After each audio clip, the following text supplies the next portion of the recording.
Avalanche and Ethereum are Layer 1 smart contract platforms that enable developers to create decentralized applications and other blockchain products. Both blockchains are open source, permissionless, and community-driven projects that aim to revolutionize the way we perceive value, data, and each other. Though Ethereum is the largest blockchain ecosystem on the market today, Avalanche is one of its top competitors. Avalanche is one of a few blockchain projects that are at the forefront of the race to become the Ethereum killer and end the reign of Ethereum as the king of blockchain. Keeping that in mind, what are the key differences between Avalanche and Ethereum? And what's their competitive edge against each other? In today's video, we're gonna compare Avalanche and Ethereum based on 5 key aspects: scalability, security, interoperability, governance, and development. By the end of this video, you'll walk away with a better understanding of how these blockchain projects work and how they compete against each other.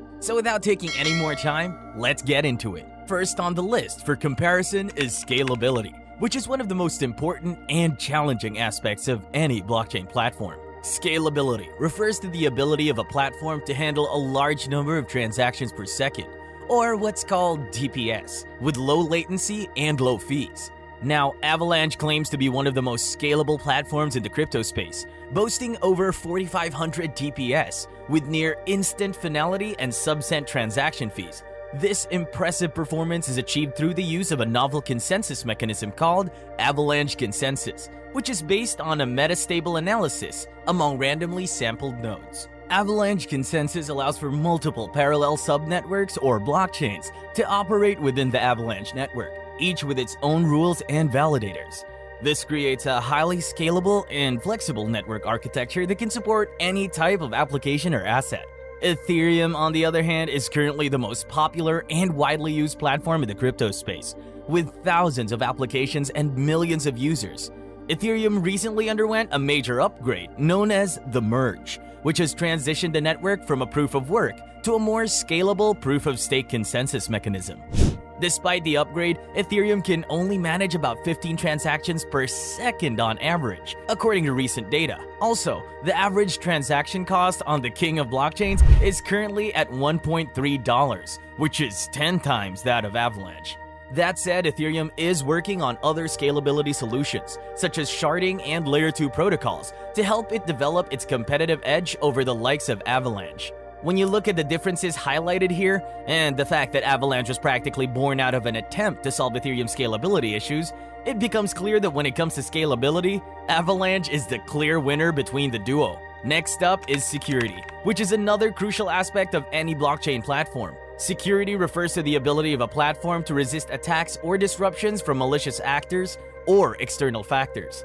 Avalanche claims to provide strong security with its probabilistic finality and adaptive adversary resistance. Probabilistic finality means that the transactions are considered final after a certain possibility threshold is reached, based on the consensus of the nodes. Meanwhile, adaptive adversary resistance means that the network can adjust its parameters dynamically based on the behavior of the nodes. This makes Avalanche resilient to various types of attacks, such as Sybil attacks, where an attacker creates multiple fake identities, Eclipse attacks, where an attacker isolates honest nodes from the rest of the network, or 51% attacks, where an attacker controls more than half of the network's resources. On the other hand, Ethereum's security model depends on its consensus mechanism. As we mentioned, Ethereum uses a proof-of-stake validation mechanism, which provides strong security with its deterministic finality and economic incentives. Deterministic finality means that the transactions are considered final after a certain number of confirmations from validators. And economic incentives means that validators are rewarded for validating transactions and penalized for cheating or attacking the network. This makes the proof-of-stake system secure against 51% of the attacks, as long as the majority of the validators are honest and rational. While Ethereum boasts a tight security system, Avalanche comes out on top thanks to its newer age security solutions. Let's move on to interoperability. In blockchain terms, interoperability refers to the ability of a platform to communicate and exchange data or assets with other platforms. Interoperability enables cross-chain functionality and compatibility, which can enhance the utility and value of the platforms and their applications. Avalanche holds its ground as one of the most interoperable platforms in the crypto space, thanks to its subnetworks and bridges. As the name suggests, subnetworks are independent blockchains that run within the Avalanche network and can have their own rules, validators, and assets. Meanwhile, bridges are smart contracts that connect subnetworks or external networks and enable cross-chain communications and asset transfers. Avalanche supports 3 types of subnetworks and bridges, including the C-chain or contract chain.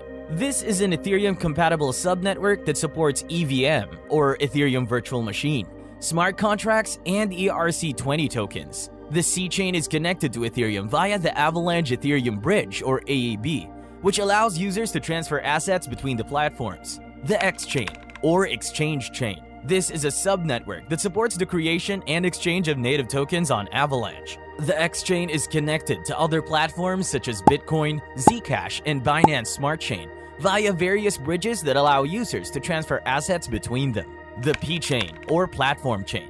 This is a subnetwork that coordinates validators, creates other subnetworks, and manages governance on Avalanche. The P-chain is connected to other platforms, including Polkadot and Cosmos, via bridges that allow users to participate in their ecosystems. Ethereum, on the other hand, is currently not equipped with native interoperability features and capabilities.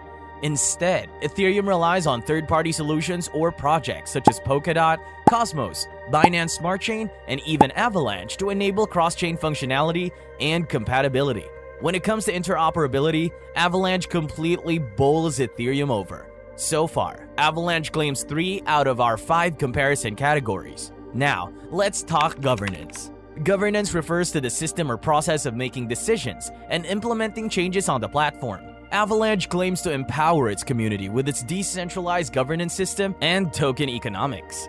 Avalanche uses its native token, AVAX, as the fuel and voice of the network. AVAX works for various purposes, such as paying for fees for transactions or smart contracts on the network, staking for validating transactions or securing subnetworks on the network, voting for proposals or changes on the network. Avalanche's governance system allows anyone who holds AVAX to submit proposals or vote on proposals submitted by others. Proposals can be related on various aspects of the network, such as parameters, features, or upgrades. Proposals on Avalanche are also subject to certain criteria, such as quorum, which is the minimum number of votes required, and threshold, the minimum percentage of votes required. Proposals that meet these criteria are executed automatically by the network. For Ethereum, governance is a more informal and complex business. Like Avalanche, however, Ethereum uses its native token, ETH, for staking as well as paying fees for transactions and smart contracts on the network. Now, Ethereum's governance system relies on various stakeholders such as core developers, validators, users, DApp developers, and researchers.